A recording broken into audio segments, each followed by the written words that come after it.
So I finally made it back home despite my commute being brought to a standstill by two assholes that decided they'd wanted to share the exact same 100 square feet of road. Fortunately, no one was hurt, and they get to go home without too much damage and stress and aggravation. But anyway, today I'm going to discuss my main sort of video of the day. It's going to be a book review, my own thoughts, and I'd imagine there'll be a bit of a rant as well. So you're getting a hybrid of material off myself today. What I'm going to be talking about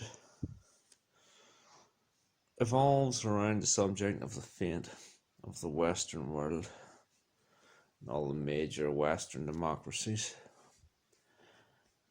Recently I completed the book Fate of the West by Bill Emmott,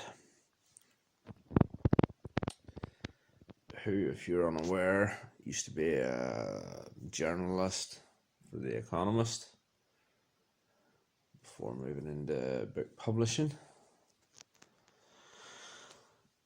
And the book which he has completed here, was published in 2017, basically takes aim a lot of the current issues facing the Western world at present. But, in my own opinion, he fails to really address the main sort of causalities and settles on the secondary consequences in the book.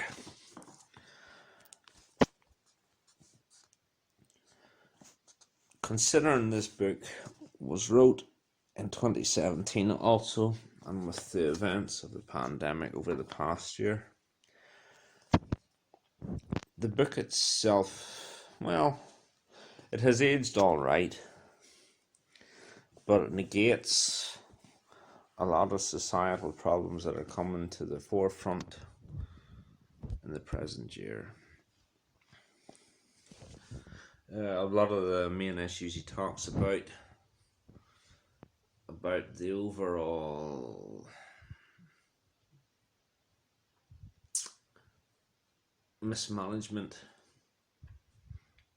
of the banks through the subprime mortgage crisis, and also government's reaction to it, wherein the actual losses of these companies were socialized, and yet the profits that were earned in the sort of housing boom from 2000 to 2007 were very much privatized.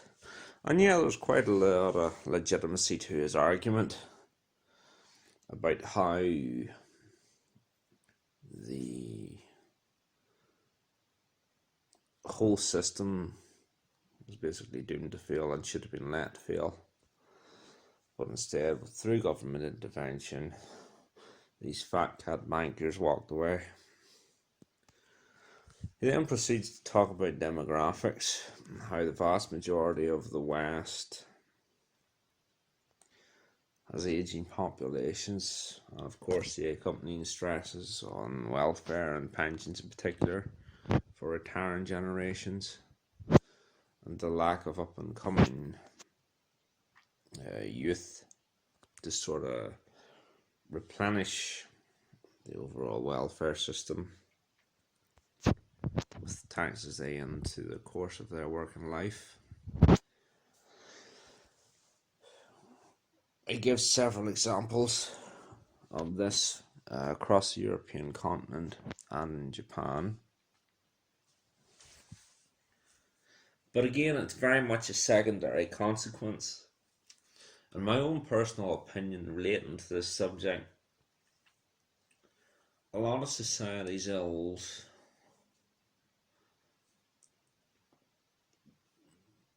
basically boils down to identity politics. Now, if ever there was a lesson humanity should have learned in the 20th century,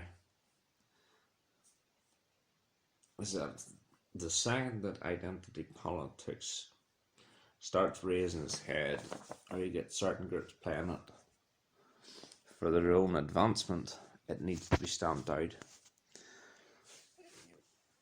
Roll back from 1900 to 2000, 100 million dead, identity politics on the left side of the political spectrum, and of course with horrors of World War II and various other bloody conflicts.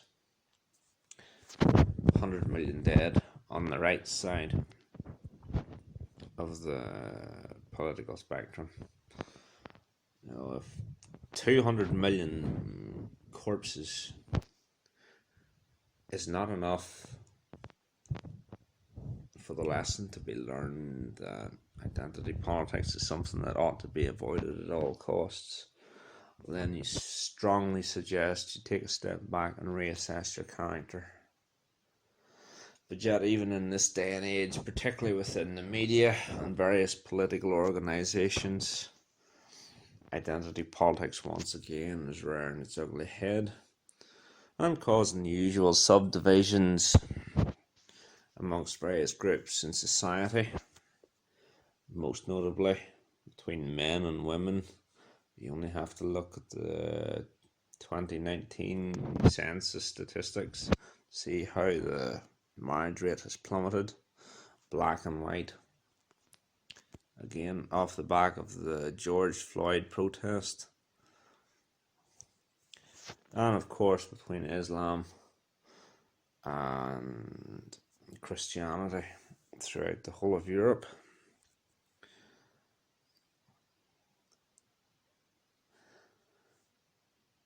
Where I feel the author really misses a trick, however, is he fails to assess the various sectors of the overall economy. To give an example, he goes on to mention how vast majority of manufacturing jobs, which predominantly affect men, have been offshored, leaving them with no real sort of opportunity in employment. And he also fails to assess that following mass stimulus packages, particularly since the housing crisis, but even before them, that all of the major Western economies have an over-reliance on their financial services sectors. To give a little bit of context, all of the major empires throughout history, Britain, Portugal, Spain, at the absolute zenith of their powers, each of these empires that were established were colloquially known as the workshop of the world. In that, a lot of the technological advancement that was made by these economies at the time, and a lot of the value they added, actually had measurable mass, and they derived their value from actual physical commodities. Rolling the clock back to before the pandemic, I remember reading a statistic that there's now 10 times the amount of money available than is necessary to pay for all the products and services in the world. And Economics 101 basically dictates that the second you start printing money, well, the currency you're printing loses value. I figure that if the author had went into this book he had quite a lot more legitimacy to his arguments. And also, on the subject of the manufacturing sector, which I can predominantly bias towards as I work within it, the author also makes the claim that for all sort of major Western societies to progress, that basically should be an open border policy, and that immigration should carry on unchecked.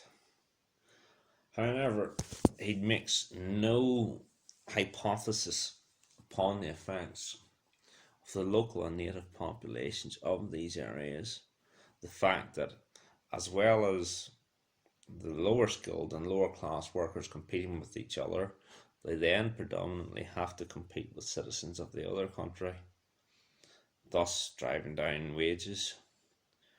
So while he is keen to attack the overall inflated house prices set forth by the banks, where the book sort of falls down is its omission on how an increased population can greatly affect the negotiating power of the working and lower class for their own salaries and their own take-home pay.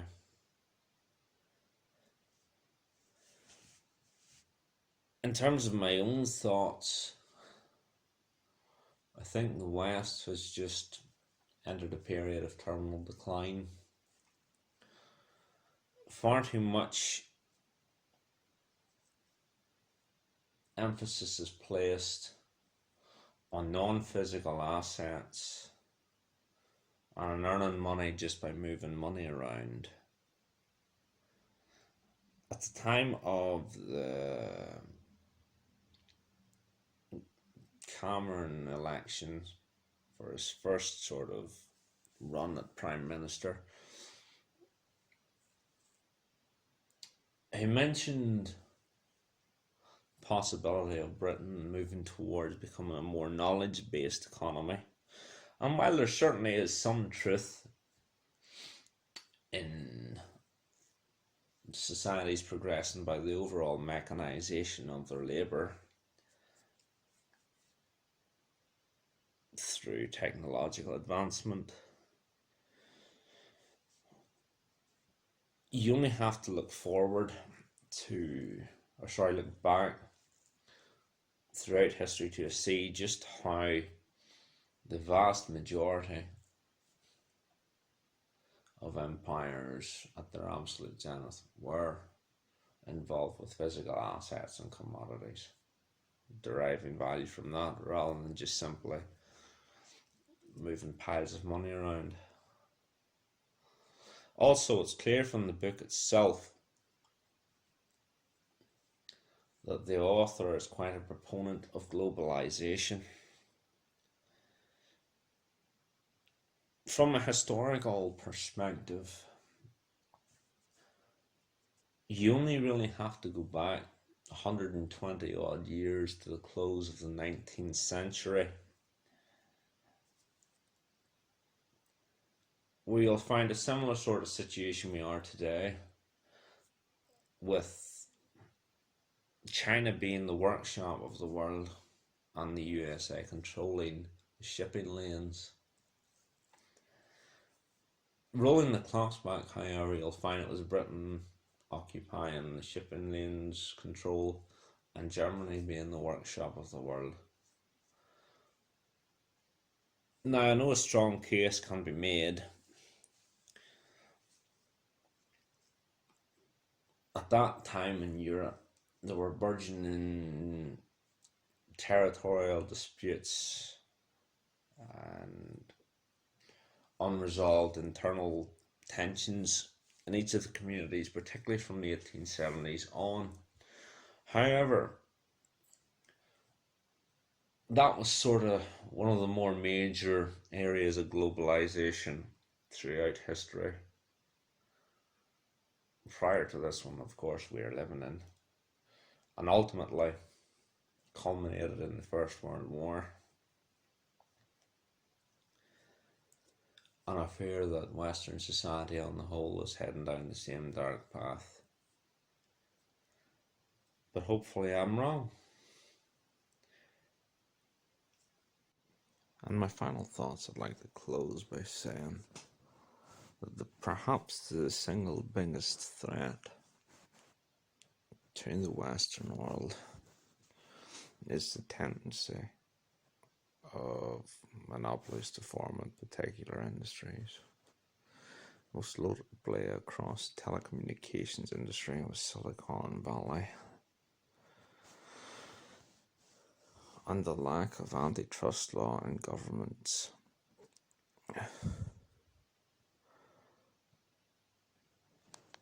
This could be down to an overall lack of governance on the appropriation of capital,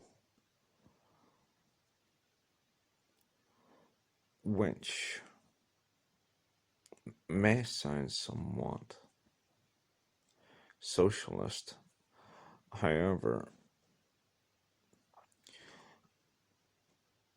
considering the actions of the various banks up to and including the early stages of the overall housing crisis, certainly a conversation needs to be had about the overall purpose of government watchdogs and antitrust legislation, whose overall lack of involvement in and oversight of these various industries. And I'm not just picking on the overall finance sector, but if you also consider the sheer amount of capital involved within Silicon Valley and how these large corporations can just seemingly purchase any outright competition, and even at a more sort of local level or close to home, the fact that 75% of the overall grocery market in the UK is controlled by just 6 retailers. If the proper enforcement of antitrust legislation and the proper punitive measures and enforceable powers were granted to these organisations, we may see a more balanced and fair form of capitalism, and not the overt corporatism we currently experience. And certainly in terms of an economic model which all the major economies and indeed the world should be following, is a capitalistic based society, for the simple reason this allows a far more efficient allocation of resources than a centrally planned economy. And certainly, even in my lifetime, since the year 2000 on, capitalism has been responsible for the overall halving of global poverty rates in the last 20 years alone. Has allowed a lot larger population of people to sustain longer and healthier lives, and a greater standard of life, might I add, than any other economic models. Certainly, if you compare the bottom 20% of society today with the top 20% of society even just 80 years ago, when the greatest generation were the absolute pinnacle, at their absolute zenith, I should say. The sheer improvement in the overall standard of living due to the technological advancement has been truly astonishing. Anyway, I'll leave it there for now. Thank you for listening.